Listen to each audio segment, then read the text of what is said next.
Hoje a gente vai fazer um dos pratos mais icônicos da cozinha brasileira, e especialmente da cozinha afro-brasileira, que é a feijoada.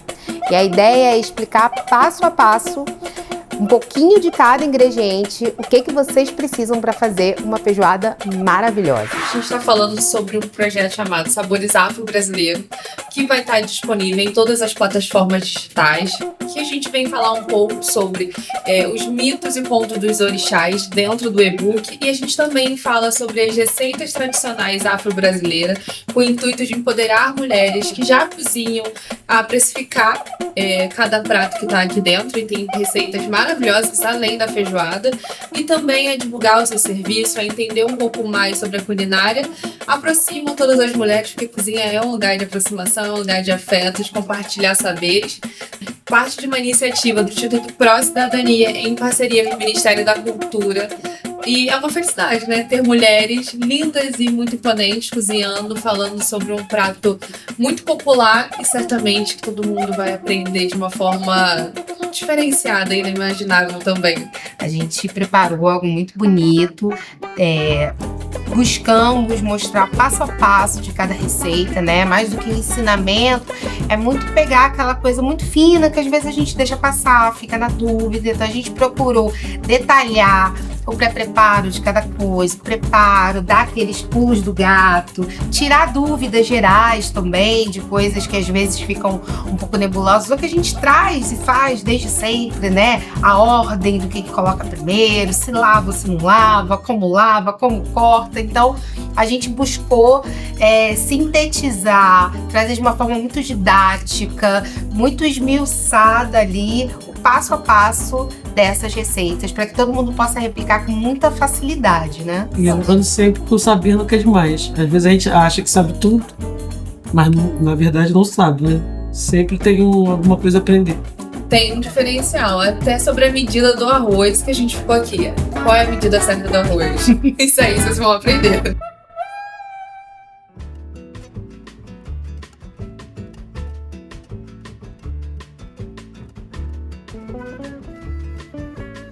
Fala-se muito que a feijoada é um prato trabalhoso, justamente por esse pré-preparo. A gente precisa de alguns cuidados antes de partir para o fogão. O primeiro deles é o nosso feijão. Se vocês repararem, o feijão está de molho na água. Esse molho não é qualquer molho, é o que a gente chama de remolho. O que significa um remolho? É trocar a água de quando em quando. O tempo desse remolho, ele vai influenciar em duas coisas específicas.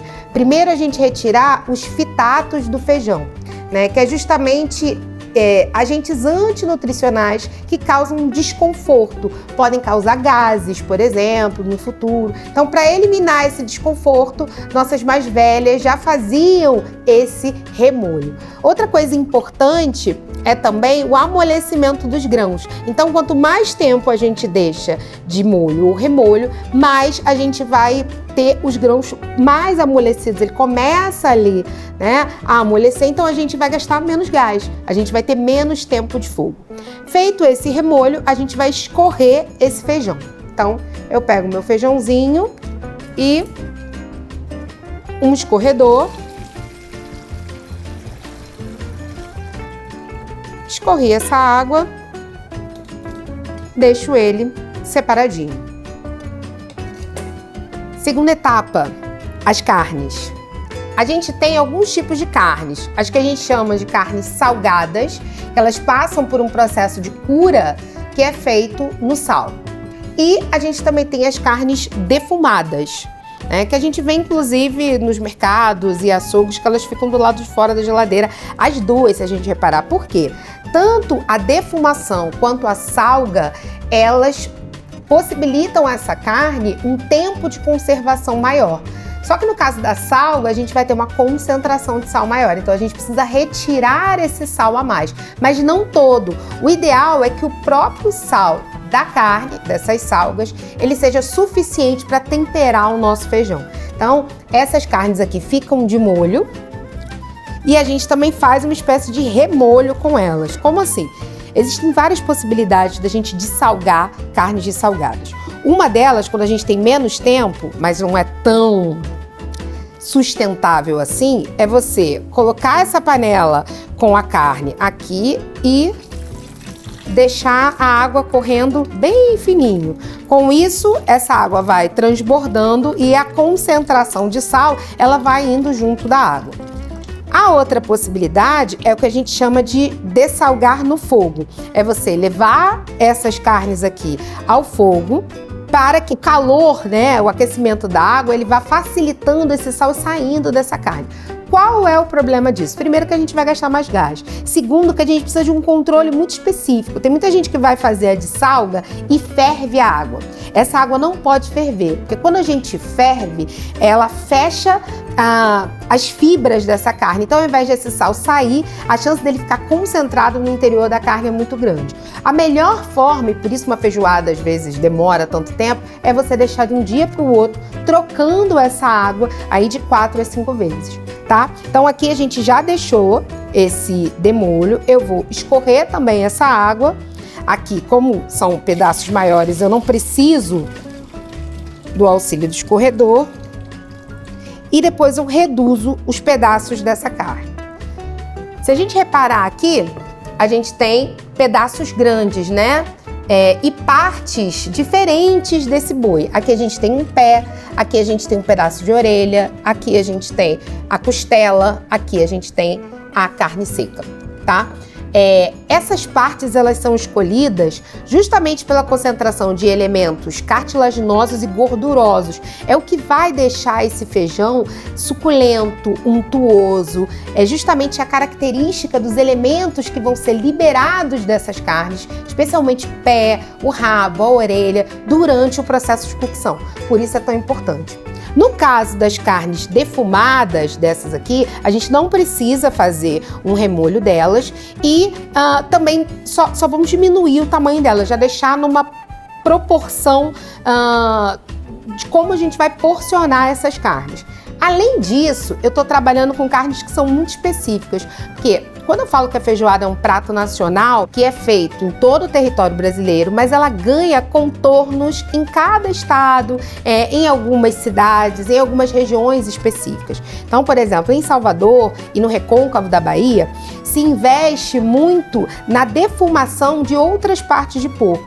Então aqui a gente tem um pé defumado, um pedaço de pé defumado, e a gente tem essa carne aqui que é chamada de carne de fumeiro. Ela é bem específica do recôncavo baiano, que ela é um porco, uma parte do porco defumado, ou pernil, ou chamado copalombo. Então ela tem menos gordura e mais parte cárnea, mas ela vai trazer esse sabor de defumado também. Então eu trouxe para agregar mais um sabor. A gente tem lugares que defumam um joelho, que defumam um rabo, que defumam uma costela.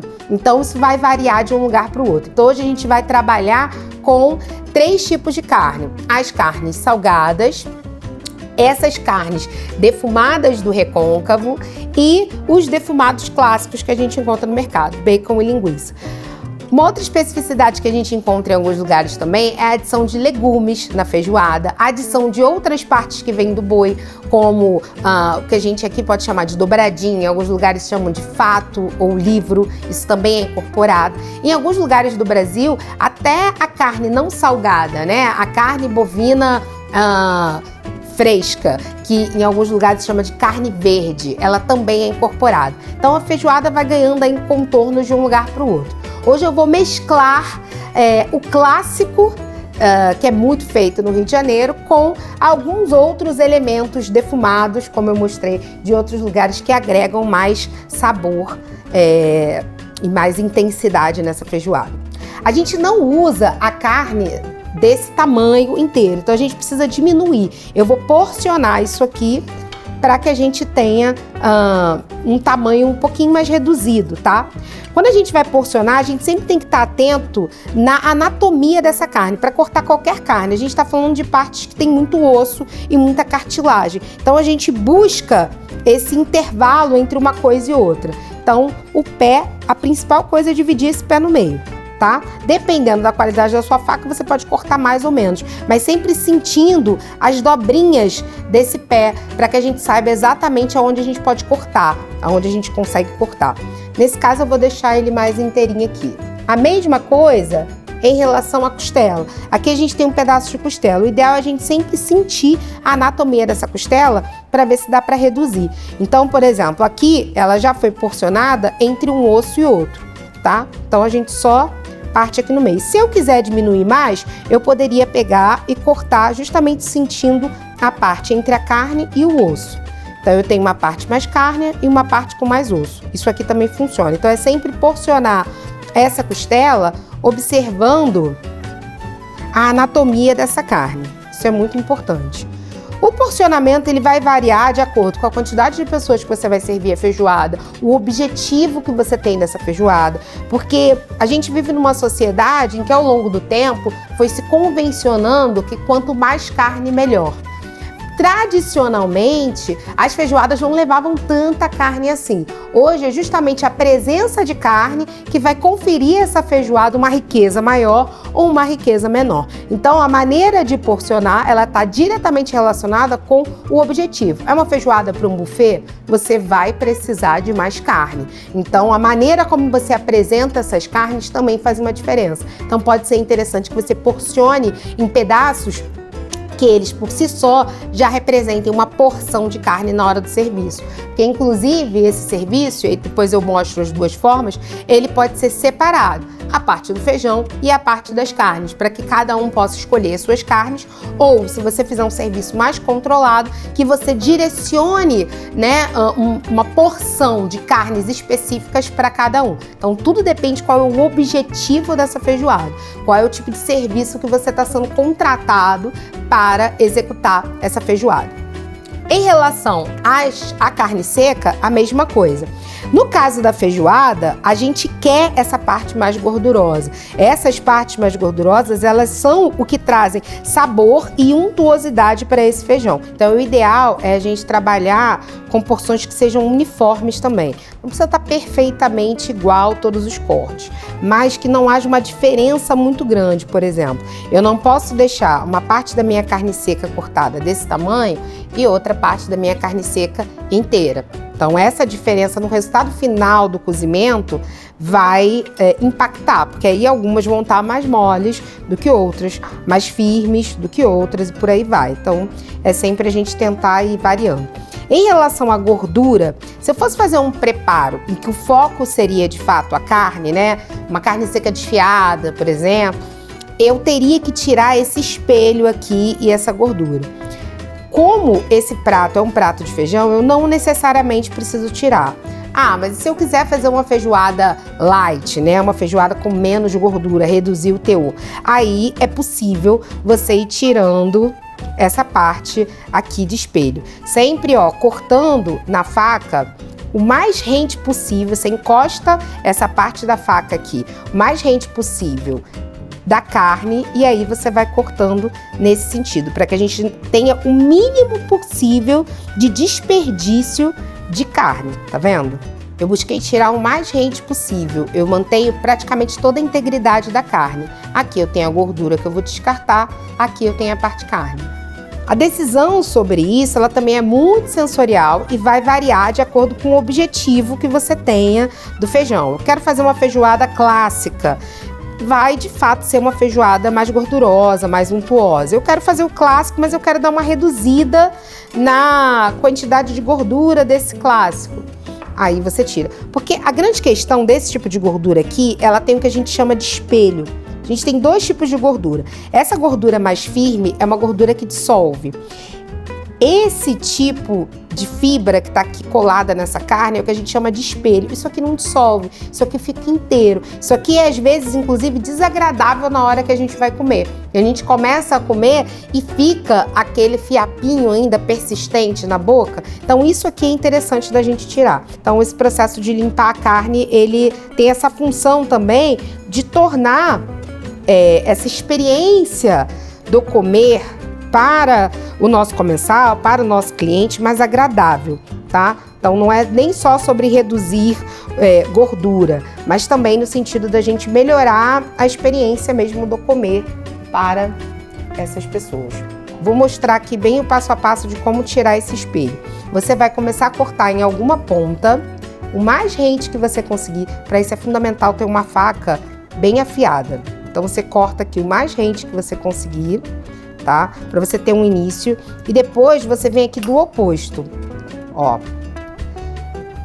Verso da faca encostado na carne e devagar você vai puxando esse espelho e movimentando essa lâmina. Com isso você consegue tirar mantendo o máximo possível da integridade da sua carne, tá? Isso é importante. Eu vou deixar um pedaço da carne seca aqui como um pedaço de referência da porção que eu vou cortar as outras carnes também, tá? Um outro ponto também é que essas carnes salgadas, elas costumam ser mais firmes, especialmente as que têm osso, tá? Então elas levam mais tempo de coccionar. Uma opção é você pensar no tempo em que você coloca cada carne. Então pode começar essa cocção do feijão com as carnes salgadas e essas carnes defumadas mais firmes e depois a gente partir para os defumados que são menos firmes e acabam cozinhando mais rápido, para a gente não ter grandes perdas. O tamanho é para a gente acompanhar mais ou menos o mesmo tamanho, que vai caber também para o caso da linguiça, tá? A gente acompanha mais ou menos o mesmo tamanho que eu coloquei de referência aqui para essa carne seca. Então eu vou deixar a linguiça e o bacon e a carne de fumeiro para a gente colocar num segundo momento. Porque a gente sempre tem que coloca o feijão na pressão e em algum momento a gente abre para testar aí como é que tá essa cocção, se tá boa ou não. Mas eu vou dar algumas dicas de como a gente ir percebendo, por exemplo, pela mudança do cheiro. O cheiro muda completamente. Em relação ao bacon, a gente vai ter uma parte mais carne do bacon defumado, uma parte mais gordurosa e essa parte aqui que a gente chama de couro do bacon. Essa é uma parte que ela é mais difícil de coccionar, tá?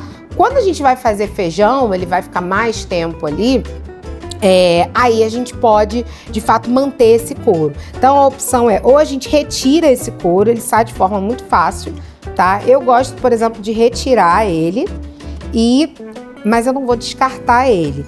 Eu vou utilizar essa gordura aqui na base do meu refogado. Quando eu começar a refogar na panela de pressão para colocar as carnes, a gente vai aproveitar isso aqui. Então isso aqui também vai dentro.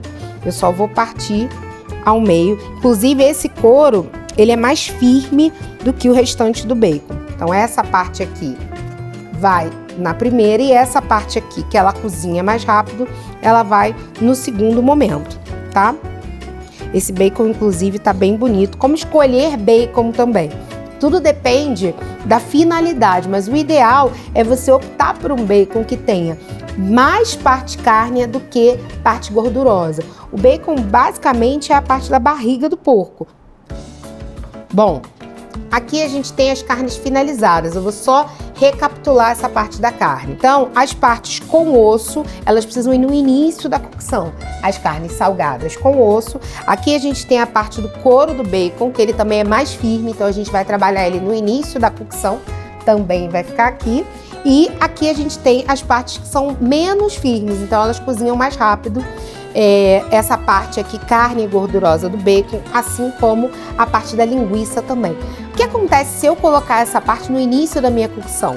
Ela vai cozinhar demais e aí eu vou perder a firmeza, ela vai praticamente desmanchar dentro do meu feijão. Então, ao invés de eu ter a possibilidade de um pedaço de bacon, um pedaço de linguiça para comer junto com o feijão, eu já não vou conseguir ter isso, porque ela vai estar macia demais. Então, o ideal é manter alguma firmeza, alguma integridade dessa carne. Então, é respeitar o tempo de cocção de cada parte desse porco. Isso também é uma ciência, faz parte da técnica de preparar uma boa feijoada.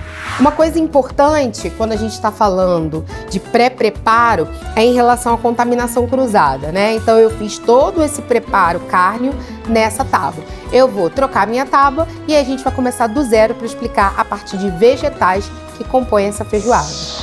Na ausência de uma tábua, mas eu só tenho uma tábua em casa. O importante é você higienizar essa tábua entre um processo e outro. Tem uma maneira simples de higienizar que é com água e sabão. Então a gente pega uma esponjinha, pode ser a parte macia da esponja, tá? E você coloca na sua tábua. Outra coisa importante, essa aqui é uma tábua de bambu ecológico, mas a gente sempre tem que estar atenta às ranhuras da tábua.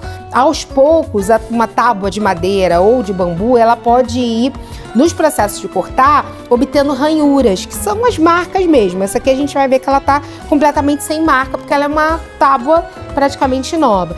Como eu faço para higienizar? Eu posso deixar semanalmente, no mínimo, essa tábua imersa numa solução de água e água sanitária ou cloro. A faca, caso você só tenha uma, ela também precisa passar por um processo de higienização.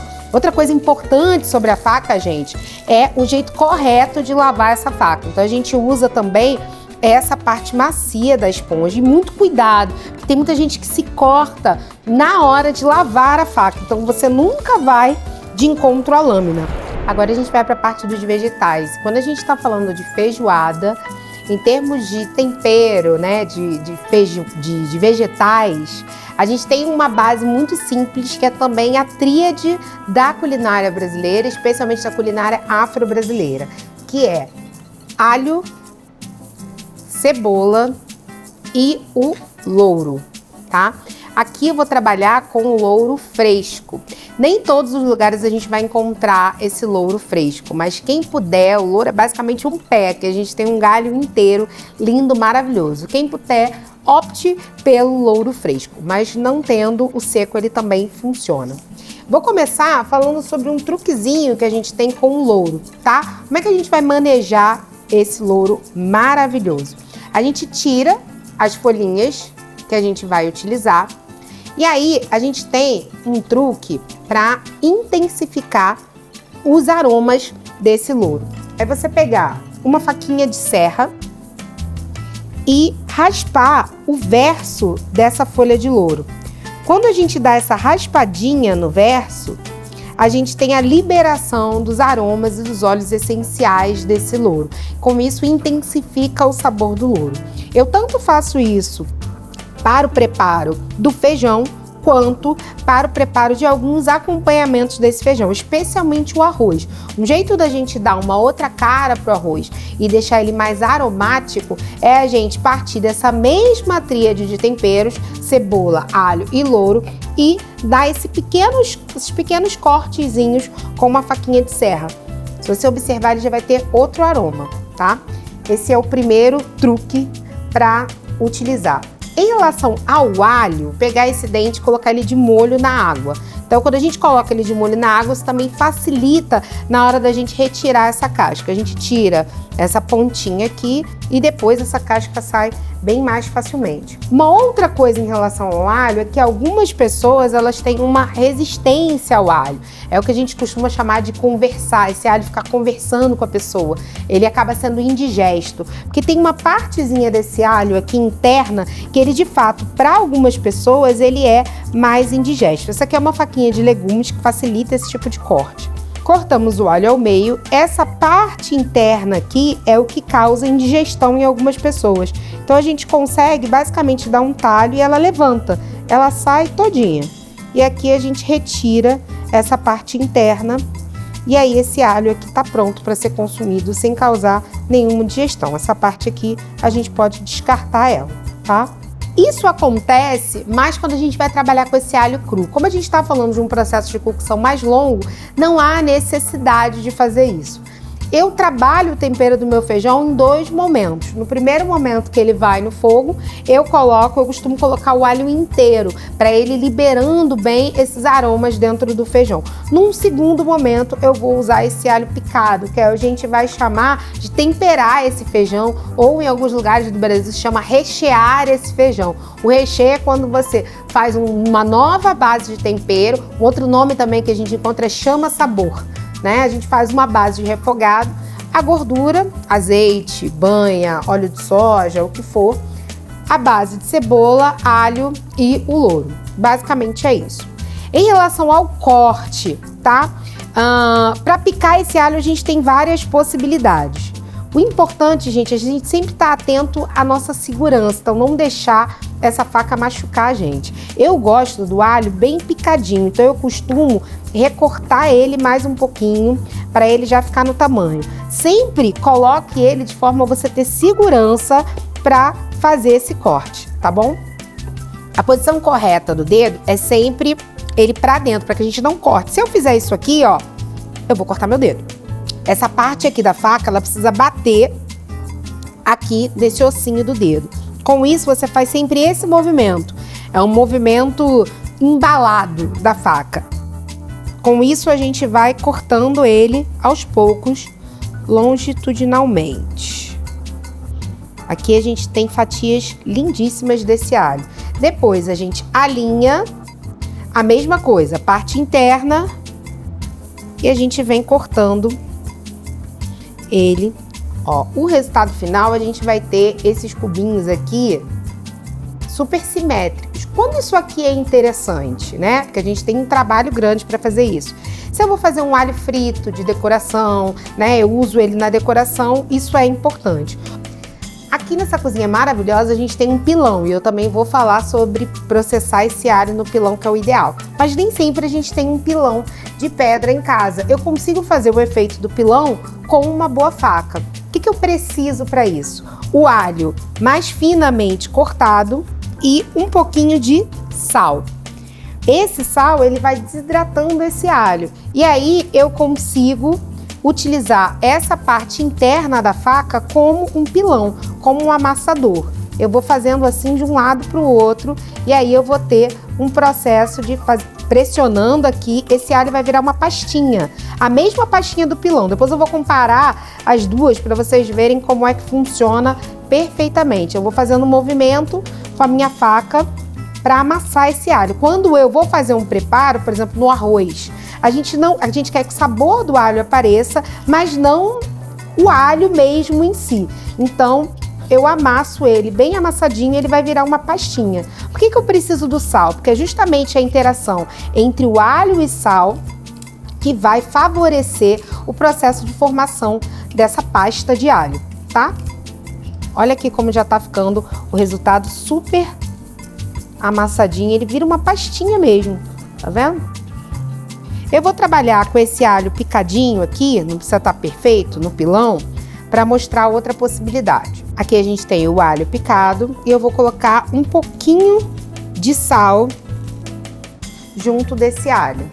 E depois a gente pila. Sobre pilar, especialmente quando a gente está falando de um pilão de pedra, tem muita gente que chega no pilão e faz isso aqui, ó. Isso você leva mais tempo e menos eficiência. O pilão, ele é uma ferramenta em que a gente trabalha por fricção. Então, se a gente simplesmente amassa, a gente consegue obter esse mesmo resultado aqui muito mais rápido, com menos esforço e menos barulho. Olha a beleza dessa pasta. Olha que pasta linda, gente. Isso aqui a gente vai usar no nosso arroz, tá? Agora, a cebola. A gente tem que prestar muita atenção na anatomia dessa cebola. Eu costumo dizer que os vegetais, eles mostram pra gente como eles querem ser cortados. Então, se a gente observar, a cebola, ela tem ranhuras que indicam a direção que a gente deve cortar. Só que ela tem um formato que não dá muita firmeza pra gente cortar. Então, o que a gente vai fazer aqui é buscar firmeza no corte dessa cebola. Como a gente faz? Apoia a cebola e retira essa parte que eu tô chamando aqui de bico da cebola, tá? Com isso a gente tem uma firmeza maior de corte. Depois a gente vai partir na metade. Perceba, tudo isso antes de tirar a casca da cebola, tá? Por quê? Quando a gente faz isso, o processo de sair essa casca, ele fica muito mais simples, tá? Que aí você consegue só descascar. Você pode tanto tirar essa primeira parte aqui, e aí você vai ter toda essa cebola mesmo que você vai utilizar no seu preparo, sem nenhum pedacinho, nenhum fragmento de casca, tá? Sai na sua mão. A gente tem um corte meia-lua, em que a gente pode ter essas fatias aqui. A gente tem um corte em cubinhos, que é o que eu quero nesse momento. Como eu faço esses cubos? Eu vou acompanhar a ranhura da própria cebola para esses cubinhos ficarem o mais perfeitos possíveis. Outra coisa, o objetivo de não tirar isso aqui é que esse pedúnculo mantém tudo junto, porque na medida em que a gente for cortando longitudinalmente, essa cebola vai se abrindo. Mantendo isso aqui, a gente continua com a firmeza de corte. para evitar acidentes. Então a gente faz aqui basicamente acompanhando a anatomia dessa cebola, tá? Com a pontinha da faca. Então, feito isso, cortado longitudinalmente, para a gente ter um cubinho menor, a gente segura essa cebola e corta aqui na metade, tá? Que ela vai ficar pelo tamanho dela. Cebolas maiores pode ser que você tenha que dar 3 cortes. Depende do resultado final que você quer. A partir daí, mesmo truque da faca batendo aqui, mesmo movimento da faca, a gente só desliza a faca. E o resultado, a gente vai ter esses cubinhos já prontinhos. Não precisa ficar recortando. Quanto mais fino a gente cortar, mais fino vai ficar o meu cubinho, tá? A última parte de vegetais, a gente tem o que a gente pode chamar de guarnições aromáticas, tá? Que são os verdinhos que estão devidamente higienizados. É sempre muito importante a gente lavar, deixar de molho em solução de cloro, especialmente quando for usar eles in natura, né? Servir fresco. Aqui a gente tem o que no Rio a gente chama de cheiro verde, tá? Em alguns lugares do Brasil, especialmente na faixa centro-sul. O que é o cheiro verde? É a combinação da salsa com a cebolinha. Em alguns lugares do Brasil, o cheiro verde é a combinação do coentro com a cebolinha. Isso aqui é cheiro verde, tá? Inclusive, para mim, cheira muito melhor. Coentro e salsa é a mesma coisa? Não. E talvez nisso resida a grande questão de que tem gente que não gosta de coentro. Por quê? A gente não pode usar da mesma forma. As fibras do coentro, né, do talo do coentro, elas têm uma característica, enquanto que as fibras do talo da salsa, elas têm outras características. Eu posso usar essa fibra do talo? Posso, mas ela é muito mais fibrosa, então ela vai demorar mais para coccionar e vai se manter mais firme e logo mais desagradável mesmo na boca. Então, em relação à salsa, o ideal, torci, e eu vou usar as folhas frescas. Essas folhas aqui, no momento em que eu corto, elas já começam a oxidar. São folhas de finalização, porque elas são delicadas. Então, se eu corto pico elas agora para uma preparação que vai ser usado num outro momento, eu perco a magia dela. Ela vai escurecendo, ela vai oxidando e ela perde também o seu sabor e o seu aroma. O que eu posso fazer para conservar, ainda mantendo meu mise en place? Eu pego um copo, eu coloco essas folhas, tá? E eu encho de água. Isso aqui, eu mantenho a integridade dessas folhas, mas deixo elas aqui já no ponto de uso. E eu só vou cortar elas e picar elas no momento que eu vou utilizar. Em relação ao coentro, eu já consigo utilizar esse talo. Em algumas culturas, a gente utiliza até a raiz. Essa raiz aqui, empanada e frita, é uma coisa deliciosa, gente. Eu vou fazer o mesmo esquema que eu fiz com a salsa. A questão é a gente pensar o momento em que vai usar cada coisa. Essa folha também oxida. As folhas, elas servem para finalização. Então, eu vou colocar aqui juntinho para o momento em que eu for finalizar, tá? Os talos, eles servem para refogar, mas o talo do coentro é muito menos fibroso do que o talo da salsa. Então, eu vou retirar a raiz, que bem higienizada eu também posso utilizar numa base de caldo, junto com os talos de salsa, como eu falei, ou outras cascas. E aí eu vou cortar esse talo e ele também vai ser uma guarnição para alguns dos preparos que eu vou fazer aqui hoje, tá? Então eu junto todo esse talo, a mesma posição da faca que eu ensinei no início, e a gente vai aqui, ó, cortando o menorzinho possível. Qual o objetivo de deixar esse talo bem pequenininho também? Ele incomoda menos, ele vai praticamente dissolver ali no seu preparo, então ele vai ficar menos desagradável para quem tem mais resistência ao coentro. Essa parte aqui eu nunca vou colocar para finalizar, eu nunca vou jogar um talo de coentro em cima de uma comida para finalizar, porque ele vai ter uma presença muito grande, então ele pode causar um incômodo em algumas pessoas, mas eu consigo refogar esse talo. Se eu refogo ele e incorporo ele ao longo do preparo, eu vou ter diluído o sabor desse coentro, mas sem ele dominar o preparo inteiro. Para que eu vou usar esse coentro? Hoje eu costumo utilizar esse coentro. Eu sou a pessoa que, se deixar, eu coloco o coentro em todas as coisas na minha vida, viu? Mas, em termos de preparo de feijoada, você pode usar nas guarnições, principalmente na farofa. ele funciona bem porque ele vai dar uma cor nessa farofa e um sabor diferenciado na farofa. A outra parte do nosso cheiro verde é a cebolinha, que também é composta de várias partes, né? Então a gente tem aqui a raiz, que também pode ser utilizada numa base de caldos.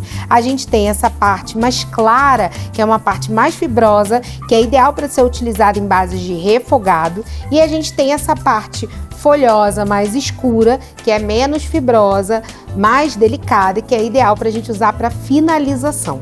Primeiro a gente vai tirar essa parte da raiz, e aí a gente pode eventualmente estar usando num caldo, tá? Depois a gente separa a parte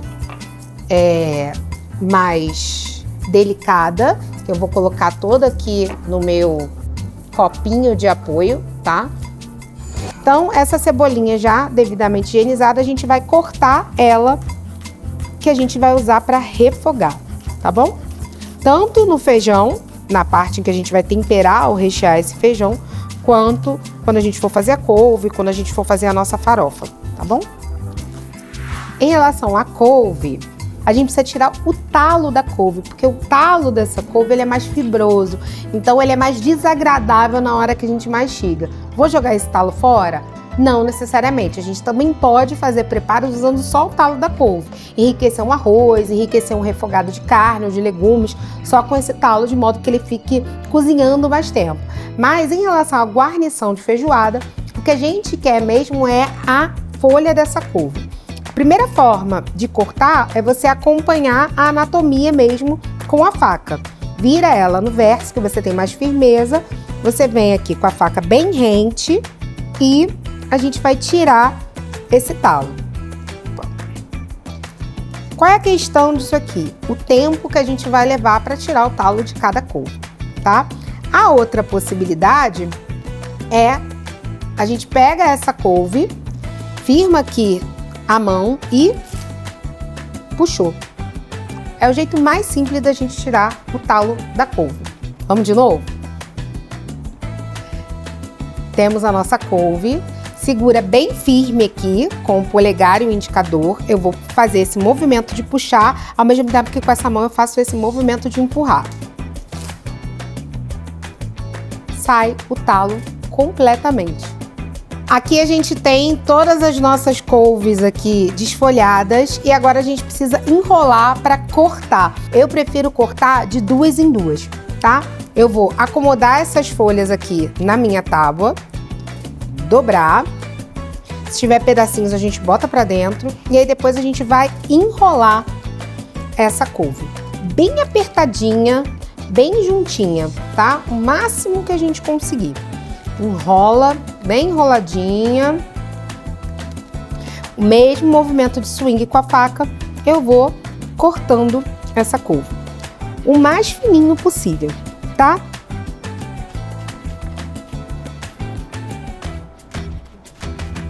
Uma outra coisa importante em relação à couve e ao corte de couve é que existem duas formas. A forma clássica, as pessoas vão manter essa couve, vou chamar de couve macarrônica, né? No sentido em que ela vai manter toda a sua integralidade. Qual o problema? Quando a gente vai comer, às vezes a gente pega um pedaço de couve e vem um chumaço gigantesco de couve na nossa boca. Eu não acho isso uma experiência agradável de comer. Então eu gosto de fazer um recorte nessa couve.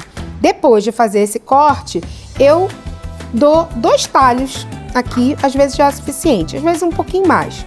Só para a gente quebrar mais um pouco das fibras. Ela vai continuar aqui mantendo seu aspecto longitudinal, mas ela não vai estar tão embolada, tão entranhada uma na outra, tá? Então a experiência do comer, ele fica mais agradável. Quando a gente vai pegar uma garfada de couve, a gente vai ter só uma garfada de couve, não um mundo de couve junto da gente. Finalizado o pré-preparo, aí sim a gente vai para o fogo. Então o que a gente vai precisar nesse momento? Aqui a gente tem o louro com o talhozinho que eu ensinei para mostrar o sabor, os dentes de alho inteiros,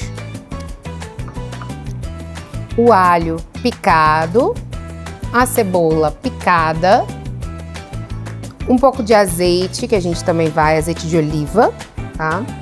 E aqui a gente tem as nossas carnes. Aqui as carnes salgadas, tá? Já porcionadinhas, como a gente mostrou. E aqui as carnes defumadas, que são mais duras. O couro do bacon e o pé e o rabo. Aqui o nosso feijão que ficou de remolho, tá? Hoje a gente vai cozinhar com companhia. É importante. Na sua casa, você refoga primeiro a cebola ou primeiro o alho? Eu sempre tenho essa dúvida. Alguns lugares falam para fritar primeiro o alho, outros primeiro a cebola. Essa é uma dúvida que muita gente tem. A base francesa, ela opera na seguinte ordem. Primeiro a cebola, depois o alho, para que esse alho não queime. Por quê? A base de refogado francês, ela é a base do suar, do suado, do murchar a cebola. Então a gente vai fazer o suê dessa cebola, precisa de mais tempo ali para depois a gente chegar com o nosso alho. A base brasileira, ela vai ter uma outra perspectiva, né? Então eu liguei meu fogo, essa panela já começa a aquecer, eu preciso aquecer a gordura, que é o azeite. Então eu venho com esse azeite e eu começo com o alho. E aí a dúvida é, eu vou queimar esse alho? Fiquem tranquilos que eu não vou queimar esse alho. O alho, ele é um elemento lipossolúvel. O que isso significa? Ele interage com a gordura. Então, quando eu coloco esse alho aqui nessa gordura, eu vou ter a formação de uma gordura saborizada. Essa gordura já quente, no meu caso é o azeite, ela já vai formando aqui, esse alho vai dourando. A cebola, ela tem mais água do que esse alho. Quando eu jogar a cebola, ele vai fazer assim, ó. Porque a água dessa cebola, ó. Viu como mudou o barulho? Essa gordura aromatizada com alho forma um fundo de panela e a água dessa cebola, ela vai puxando o fundo dessa panela. Eu vou colocar as folhas de louro. Botar 7 folhinhas de louro. Mas se em casa não tiver o louro verde, eu posso colocar um já maduro? Pode colocar o louro seco, ele também funciona. Só que aquele truque que eu ensinei de dar uma raladinha, ele não vai funcionar no seco, porque senão você vai quebrar a folha, tá? Depois disso, a gente pode ir colocando as nossas carnes, tá? Eu envolvo essas carnes aqui no tempero. Vou colocar minhas carnes defumadas também. O couro do bacon, ele tanto pode entrar agora, quanto ele pode entrar naquele momento em que está refogando a cebola e o alho também, tá? As duas coisas funcionam, a gente usa a gordura dele. E o feijão, por último, ainda sem a água, tá? E nesse momento eu já tô aqui com carne, com feijão, uma série de coisas que eu preciso aqui de mais espaço de ação, tá? Eu venho com água quente. É importante que toda panela de pressão, ela tem um limite, tá? Que é um limite de segurança. É sempre mais ou menos um dedo abaixo da marca que a gente tem do parafusinho aqui. A feijoada, ela representa um pouco dessa ideia, né? De como se funde uma das principais narrativas da cozinha brasileira, que é do tripé culinário étnico-cultural. Né, de uma cozinha que se forma a partir da fusão de saberes e técnicas dos colonizadores brancos, dos povos originários indígenas e dos povos que foram escravizados, que vêm do continente africano. E aí, é muito difícil a gente separar o que é de cada um. Eu gosto muito de pensar na feijoada como esse prato de fusão, que vai trazer diversos elementos e diversos saberes, né? Porque a gente tem cozidos de feijão e de outras leguminosas no mundo inteiro. Mas a gente tem alguns elementos que vão sendo incorporados no que a gente chama de feijoada completa, que é o que se convencionou ao longo do tempo. No momento em que essa feijoada sai da rua, sendo vendida pelas pessoas escravizadas ou libertas, principalmente mulheres negras, no Rio de Janeiro, um dos principais pratos que eram vendidos era o angu e o feijão. E era uma feijoada muito mais simples, né? Com muito menos carne, não tinha a presença dos embutidos, dos defumados, eram mais as carnes consideradas menos nobres, né? Eu falo entre aspas porque não existe uma carne mais nobre e uma carne menos nobre. O que existe é a função e a finalidade que cada carne vai ter num determinado refogado. Então, quando a gente usa um pé, uma garganta, quando a gente usa um rabo, essas são partes que têm mais cartilagem, que têm mais colágeno e mais gordura, algumas delas também. Tanto esses elementos de colágeno quanto os elementos de gordura, eles vão trazer untuosidade para o feijão. Então, esse feijão fica grossinho, esse feijão fica cremoso, fica esse feijão mais encorpado. É um ensopado encorpado de feijão, que é completamente diferente dos ensopados e caldos de boa parte dos lugares da Europa, dos caldos portugueses, das favadas. Eles já usam outras carnes que não deixam essa característica tão encorpada quando a feijoada tem.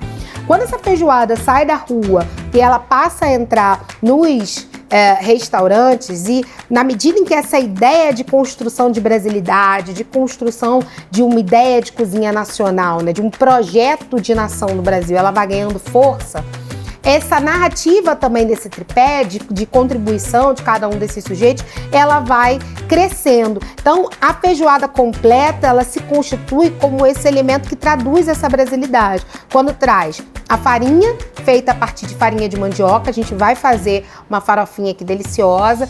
Quando traz esse arroz, que é um elemento africano. Os primeiros sujeitos que habitam o continente americano, que já dominavam a técnica de cultivo de arroz, são os africanos, especialmente da costa dos grãos, né? Então a gente vai ter essa sabedoria também e traz esses elementos de folha, como a couve, ela já era muito utilizada nesse território português, mas também é um substituto de outras ramas e refogados de folha que também vem de uma sabedoria tanto de povos originários quanto de povos de matrizes africanas. Por isso que é tão difícil a gente separar, mas a gente consegue identificar um pouco de cada um, né? A gente tem tudo muito junto e misturado aqui. Então, menos a gente pensar na relação de origem e mais na relação de mistura, de confluências. Uma mistura que, obviamente, não foi harmônica, mas que, de alguma maneira, a gente vai tentando encontrar caminhos de harmonizar ao longo do tempo, né? Então, tirar também esse discurso da feijoada como uma técnica europeia que vem para cá e compreender que outros povos e sujeitos, principalmente povos de matrizes africanas, também faziam ensopados à base de grãos e tinham especialmente essa sabedoria do manejo dessas partes com mais colágeno, com mais gordura, para o encorpar desses ensopados, é também trazer para esses sujeitos que eram aqueles que cozinhavam de fato no Brasil e ainda são, né? Eu costumo dizer que as mulheres negras, elas alimentam o Brasil do seio à mesa desde que elas aqui chegaram. É dar o protagonismo também para esses sujeitos que estão aí na base da cozinha desde sempre, em diálogo com os donos da terra, porque é óbvio que esses povos escravizados e libertos, eles tinham um diálogo muito grande, né, com os donos da terra, até para saber fazer essas substituições. Então, hoje a gente vai fazer um pouquinho de cada coisa, né? Enquanto esse feijão tá no fogo, aqui nesse momento, a gente vai preparar o arroz e vai preparar a nossa farofa também. E esse cheirinho que tá subindo? Cheirinho de louro, cheirinho bom? Cheirinho maravilhoso. O cheiro é um dos mecanismos para a gente compreender o processo de cocção. No primeiro momento, o cheiro que sobe é o cheiro da guarnição, do louro, da cebola, do alho, porque ele ficou ali mais tempo. Na medida em que essa panela vai cozinhando as carnes, o cheiro também vai transformando. E você vai reparar que no lugar do cheiro da cebola e do alho, a gente vai começar a sentir o cheiro do porco, das carnes do porco. Esse é um momento para a gente saber, opa, preciso abrir. Cozinhar é manifestar todos os sentidos, assim, isso é muito importante. Agora a gente vai aproveitar, enquanto o feijão está cozinhando, a gente faz o nosso arroz e a gente faz a nossa couve, tá? Essas panelas são panelas, como eu falei, elas demoram mais para pegar, para aquecer, mas quando elas aquecem, elas mantêm o calor por mais tempo. Então eu já deixei o fogo ligado aqui com elas aquecendo bem. Vou usar a nossa base de gordura, um fiozinho de azeite. Então primeiro eu boto um pouco de alho. Eu vou usar esse alho aqui para o nosso arroz. Aqui eu já tenho esse alho refogando. Agora uma dúvida, a gente deixa o alho dourar bem e depois coloca o arroz? Não precisa dourar tanto não. No arroz não precisa dourar tanto ele não. Eu vou só deixar ele mesmo saborizar essa gordura do azeite, tá? Eu gosto de botar 2 folhinhas de louro no arroz, que eu também dou essa saborizada. O louro no arroz, ele dá um outro sabor, ele dá um tchan pro arroz. Uma saborizada que a pessoa fica assim, mas o que tem de diferente nesse arroz? Uma folhinha de louro, já resolveu. E o arroz, não lava não?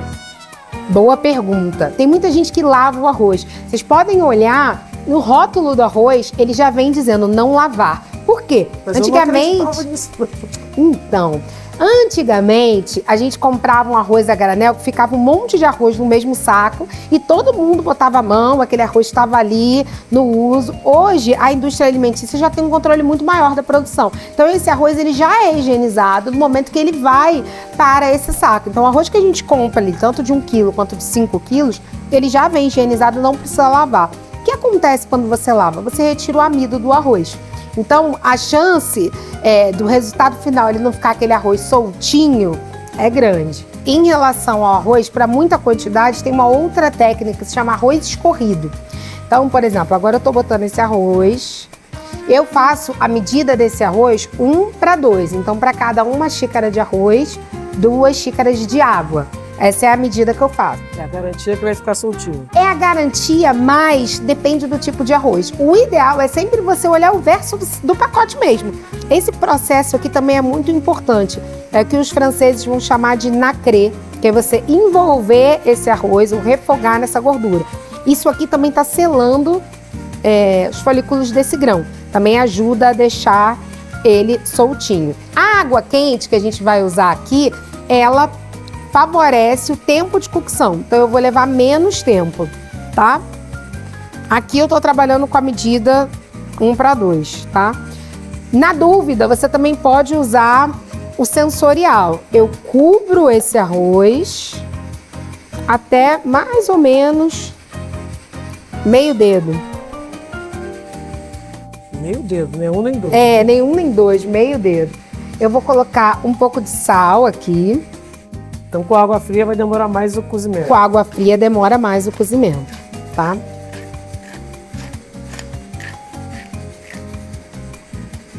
Aqui, na nossa panela de couve, a panela já tá quente, que eu já tô vendo sair a fumacinha dela. Mesmo procedimento. Eu vou colocar aqui o meu azeite. A couve, o segredo da couve é a gente ir fazendo ela aos poucos, não botar tudo de uma vez. Isso também é importante. Aos poucos você vai colocando. Outra coisa, uma couve, ela é bom de fazer, ela é a gente dar um susto nessa couve. E sempre deixar essa couve para fazer por último. Aqui eu vou mostrar o passo a passo, vou fazer só um pouquinho, mas a quantidade maior eu faço mais próximo da hora de servir, porque ela fica mais verdinha, mais viçosa. Aqui eu vou usar o alho picadinho, porque eu quero alguns pedacinhos dele. Aqui eu não vou colocar o louro, porque eu não quero que esse louro fique. No arroz eu vou tirar ele antes de servir. Só que quando esse arroz estiver pronto, o louro vai subir junto com o arroz, então a gente só tira as folhinhas. Exatamente, fica só o sabor. Pessoa que não viu fazer não sabe nem o que levou. É o segredo. Esse movimento aqui, gente, é um movimento interessante. Vem aqui para você perceber. Quando eu faço esse movimento, a fumaça, o cheiro vai para o seu nariz. E aí a gente vai percebendo a mudança. Já tá começando a sentir aquele cheirinho do pé, aquele cheirinho dessas partes internas, né? Cheiro é o nosso aliado na cozinha, para a gente conseguir saber o tempo certo. As coisas no Brasil, no período colonial, principalmente, elas tinham 3 nomes. Aquilo que era da terra, aquilo que era do reino e aquilo que era da costa. O que era da terra eram as coisas nativas do Brasil. Então, mandioca da terra, a banana da terra, ela veio de uma banana que foi muito incorporada na cultura alimentar brasileira. O que era do reino é o que vinha de fora. Então, a farinha de trigo, antes dela se chamar farinha de trigo, ela se chamava farinha do reino. A pimenta do reino é a mesma coisa, ela é uma especiaria que vem via Europa para a nossa mesa. Ela não é uma pimenta especiaria do Oriente, como outras que tem um sabor mais intenso. Ela é uma pimenta muito mais suave, que a base dela, de picância, é a piperina. Tanto que ela não pica tanto, né? A gente não sente tanto. As pimentas que têm capsaicina são as pimentas que têm esse ardor. porque a gente já tem, ela causa essa sensação na língua. Deu uma douradinha, eu venho com um pouquinho da minha cebola. Tem gente que bota cebola, tem gente que não bota. Eu gosto de trabalhar com essa base de tempero em tudo. Tem gente que só passa a couve no alho. Vou pegar a couve e vou colocando ela, como eu falei. Lembra que eu recortei ela e vou colocando aos poucos. Vou botar 2 medidas e refogo. Que o ideal é que a gente dê um susto na couve. A couve é algo de fazer de pouquinho em pouquinho mesmo. De camadinha em cavadinha. Ela começa a mudar de cor, tá vendo? Que ela fica mais um verde mais vivo. Ó, a diferença entre esse verde e esse verde. Já é hora de botar mais um pouquinho. É só um susto mesmo. Então. É só um sustinho mesmo. Não precisa ficar horas cozinhando essa couve aqui não, tá? Aqui eu vou dar minha última mexida. Ela já tá praticamente pronta. O que eu vou fazer aqui? Desliguei meu fogo. Vou vir com um pouco mais de sal. Um pouco mais de pimenta. E vou dar a última mexida nela. Inclusive agora eu vou mexer com a colher de pau, que vai me dar um pouquinho mais de firmeza na hora de mexer aqui. E aqui o objetivo é misturar esse sal, tá? Já com o fogo baixo. Por quê? Como essa panela concentra o calor, ela vai continuar coccionando aqui, exatamente. Aí ela chega no ponto que a gente quer. Deixa sem tampa. Por que eu não vou abafar? A couve, ela tem um elemento chamado enxofre. Assim como a couve-flor, assim como o brócolis. Quando você tapa, esse elemento, ele às vezes gera um mau cheiro. É um cheiro desagradável. Então, quando você deixa ele destapado, esse elemento aromático do enxofre, ele volatiliza. Então, fica só o cheiro bom, tá? Olha que feijão bonito. Ó, primeira coisa que eu vou fazer é usar o garfo para eu ver a textura das minhas carnes mais duras, tá? Eu já tô vendo que elas estão macias, soltando do osso. Aqui, ó. Deixa eu mostrar esse pezinho aqui, ó, como ele tá soltando do osso. Tá vendo? Então, eu já tenho um ponto bom. A outra coisa que eu preciso fazer é verificar a textura do meu feijão também, que ele também tem um tempo maior de cocção.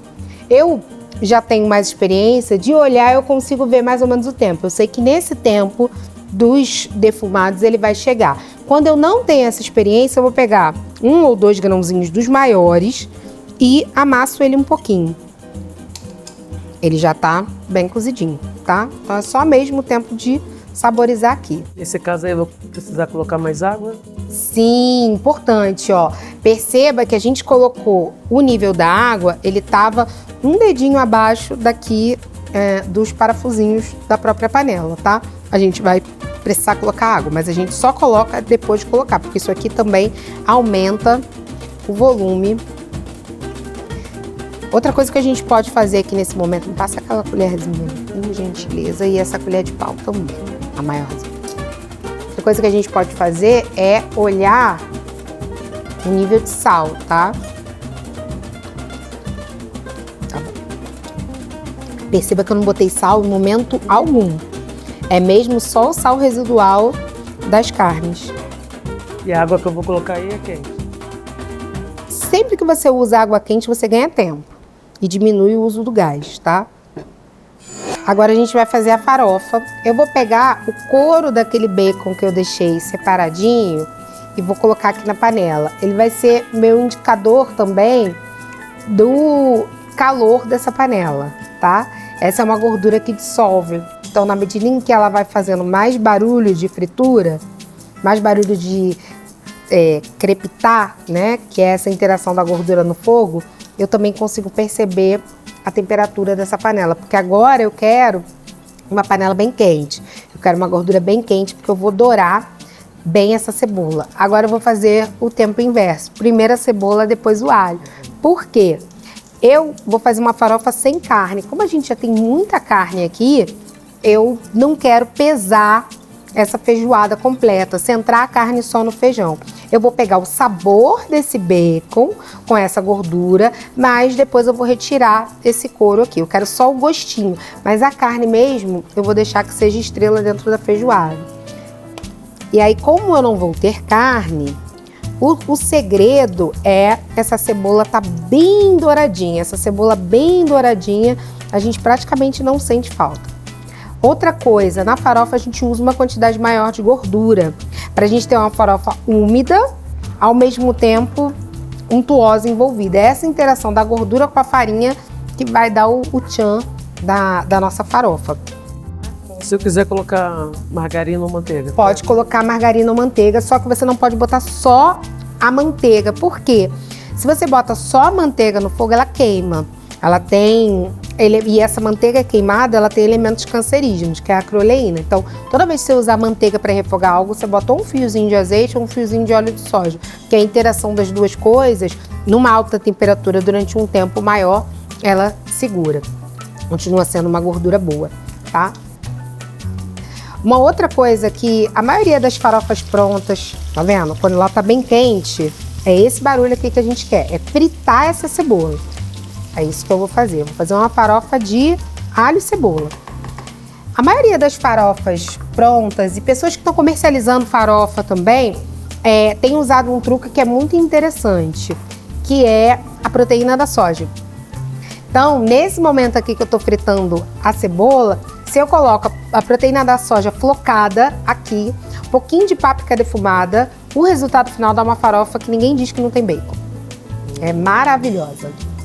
Mas para isso eu preciso dessa cebola bem frita. Se eu coloco o alho agora, o tempo da cebola para fritar é maior do que o do alho, porque a cebola tem mais água do que o alho. Aí eu vou queimar meu alho. Então toda vez que você for trabalhar com a cebola, ou com um tempo maior para ela murchar, numa baixa temperatura, que é a base de refogado francês, ou com um tempo maior, numa temperatura elevada para fritar, eu seguro para colocar meu alho, para não queimar o alho. E a farinha? É torrada? Então, eu tô usando uma base de farinha crua.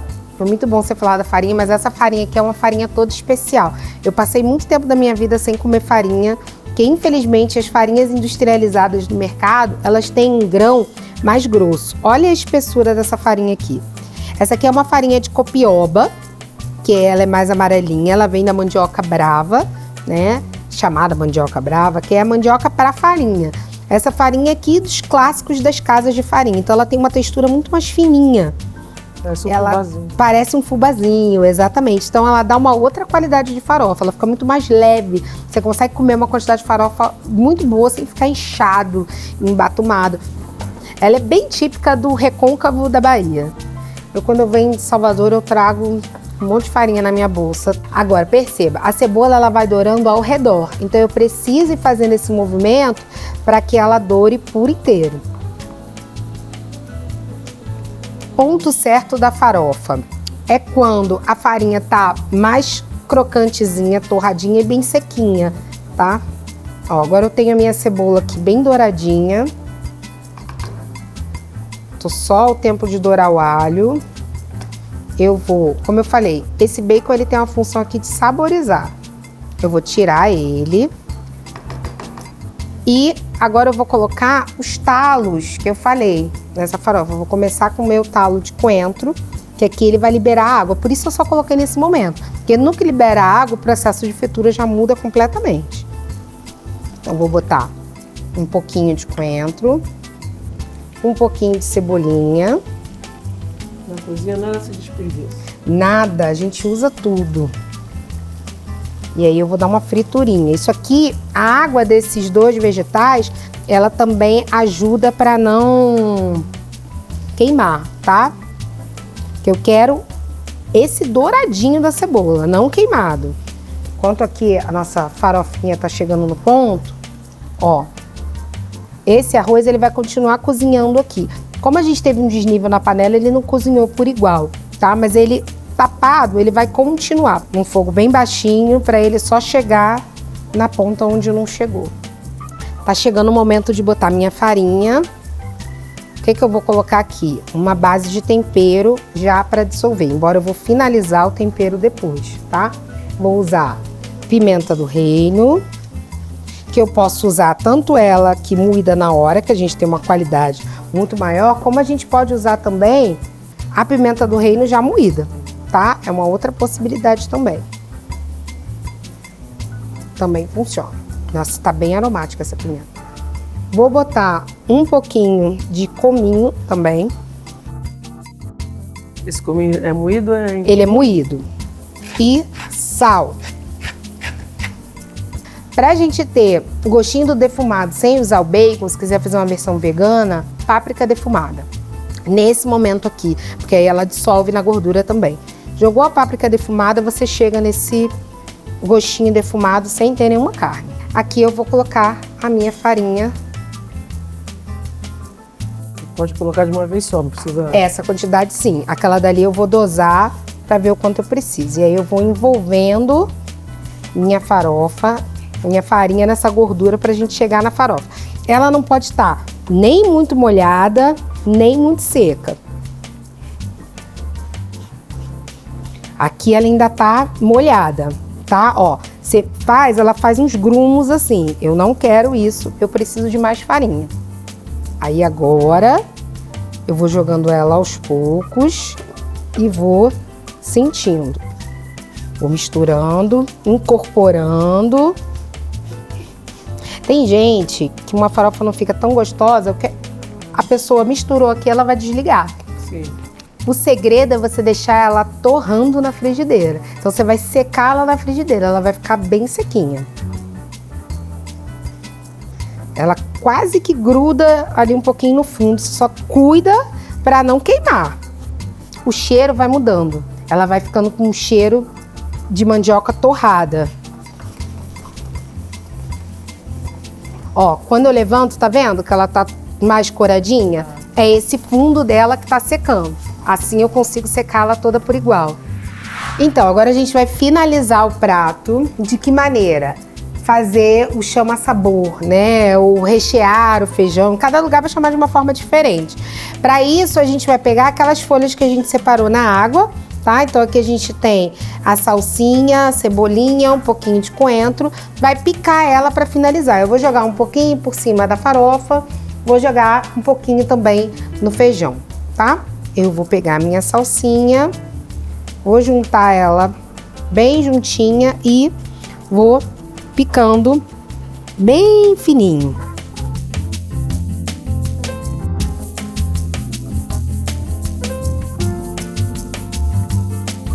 Então, se você for finalizar algum prato, dê preferência à salsinha bem fininha, bem picadinha, que ela traz esse frescor, né? Um arroz, se quiser jogar por cima para dar uma cor, uma farofa, se quiser jogar por cima para dar uma cor. A cebolinha eu vou partir ela em 2 tempos, aqui ó, de 2 vezes, que é para facilitar esse movimento aqui. Junto bem juntinha e venho no meu movimento barquinho mais fininho que eu conseguir, tá?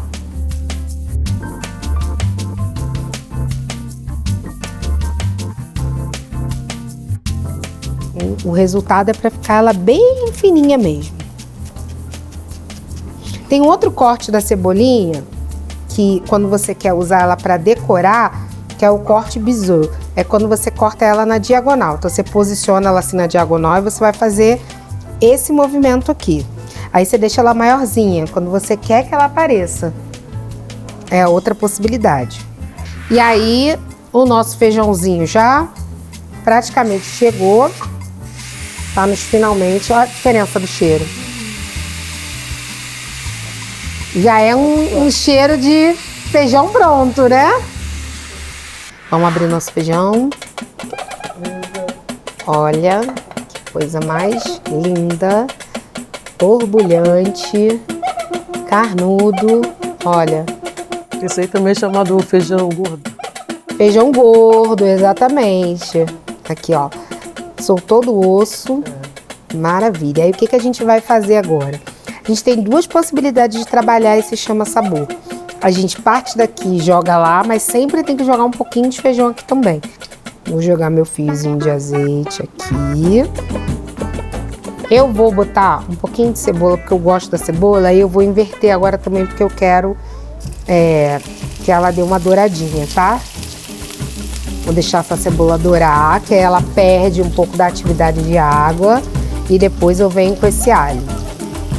Ó, começou a dourar. Essa eu não vou dourar tanto quanto a da farofa, tá? Eu venho com meu alho. O objetivo da gente estar sempre mexendo, especialmente nas bordas, é não queimar. Então a gente vai aqui controlando de fora para dentro esse processo de dourar, de cocção. Aí aqui a gente vem com o nosso feijão aqui. Não precisa colocar o feijão todo, tá? Essa aqui é a base de sabor. Aí aqui eu vou colocar um pouquinho do meu cominho, um pouquinho da pimenta do reino. Quem quiser botar uma páprica pode colocar. Essa é a nossa base de sabor. Puxou bem, o que a gente vai fazer é devolver isso aqui para panela do feijão e aí integrar tudo de uma vez. Aqui perceba, eu estou usando a espátula porque aí eu pego tudo que tem aqui, não deixo sobrar nada. Agora a gente vai misturar aquela base de sabor que a gente fez com o restante do feijão. Tem gente que faz, que bota um truquezinho na feijoada, que ela fica com um sabor diferente também. É ou pegar uma laranja inteira e dar um talho e colocar para cozinhar com feijão, ou pegar a casca da laranja e colocar aqui na cocção também. Dá um outro sabor nesse feijão. Também fica bem interessante. Tem gente que fala que é a feijoada da escola de samba, que é o diferencial. O feijão tá pronto. E o momento mais aguardado.